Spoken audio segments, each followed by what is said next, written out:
France Inter.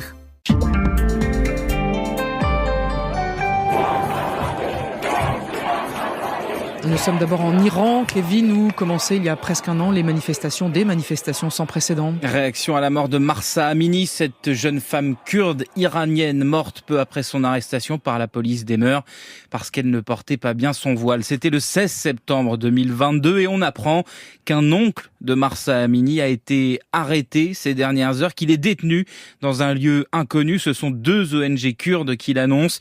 Selon le réseau des droits de l'homme au Kurdistan basé en France, les forces de sécurité iraniennes sont entrées dans la maison de Safa Haeli en dehors de tout mandat à Saqqez, c'est dans l'ouest de l'Iran. Ça ressemble à un nouvel épisode de répression de la part de Téhéran à l'aube du premier anniversaire donc de la mort de Mahsa Amini et de la naissance de ce mouvement Femmes, Vie, Liberté. Et patatras, si on peut dire. Voilà un morceau de mur qui tombe en Chine, sauf que il s'agit d'un bout de la muraille de Chine. Et oui, ça s'est passé dans la province du Shaanxi, dans le centre du pays. 2 hommes ont été arrêtés et placés en détention parce qu'ils ont creusé un trou dans la grande muraille de Chine à la pelleteuse.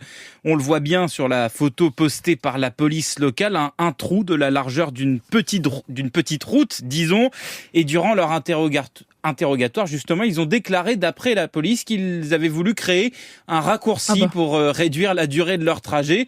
Selon la télévision d'État, les 2 suspects ont causé des dommages irréversibles sur l'édifice, classé au patrimoine mondial de l'UNESCO depuis près de 40 ans. Ce qu'il faut dire, c'est que dans cette partie de la Chine, les morceaux de la Grande Muraille n'ont rien à voir avec les photos que l'on a tous en tête d'un monument majestueux et bien conservé.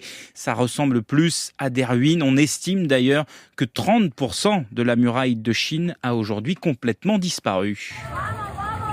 Et là aussi, Kevin, ça va être une histoire de raccourci. Nous sommes dans les rues de Mexico pendant le marathon de la ville qui s'est tenu il y a 10 jours. Et oui, raccourci parce que si je vous en parle, c'est parce que l'organisation de la course a décidé de disqualifier 11 000 participants sur 30 000, des faux marathoniens accusés d'avoir utilisé notamment les transports en commun ou des voitures pour faire une partie du parcours. Alors les tricheurs dans les marathons, c'est régulier, mais d'une telle ampleur, c'est du jamais vu. C'est parti de plaintes de ceux qui, eux, ont couru dans les règles. Et c'est en analysant les données des puces électroniques qui se trouvent à l'intérieur des dossards de chaque participant que les organisateurs ont pu distinguer les coureurs méritants des tricheurs.